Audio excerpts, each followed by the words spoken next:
Hei, mä oon Sirpa Seppä ja mä oon kokoomuksen eduskuntavaaliehdokas Pirkanmaalla.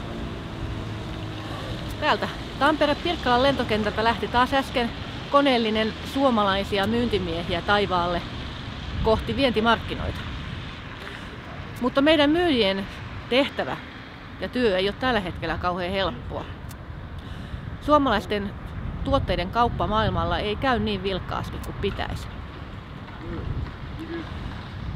Meidän yritysten rasitteena on paitsi se, että me ollaan pieni kaukainen markkina ja meidän tuotteiden kuljetuskustannukset on yksistään jo asiakkaille paljon kovemmat kuin monissa muissa maissa. Lisäksi me ollaan itse säädetty kaikenlaisia maksuja ja veroja ja muita esteitä, jotka koko ajan antaa etumatkaa meidän kilpailijoille. Meillä ei ole pienenä kansakuntana pitkällä tähtäimellä mitään muuta mahdollisuutta kuin se, että me luodaan meidän yrityksille vähintään yhtä hyvät olosuhteet tehdä kauppaa maailmalla kuin mitä meidän kilpailijamaissa on. Tämänhetkinen muotisana meillä poliittisissa puheissa on kestävyysvaje. Ja se on tietenkin totisinta totta.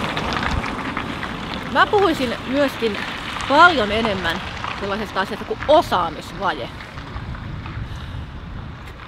Meidän pitäisi pitää hyvää huolta siitä, että meidän oppilaitokset tuottaa sellaisia osaajia, joita nämä meidän vientiyritykset tarvitsee.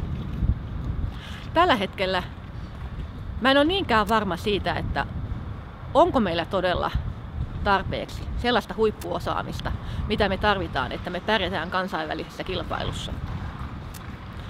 Me osataan kyllä teknologia ja me osataan kehittää tuotteita. Ja me ollaan viime vuosina ja vuosikymmeninä panostettu ihan valtavasti näihin asioihin.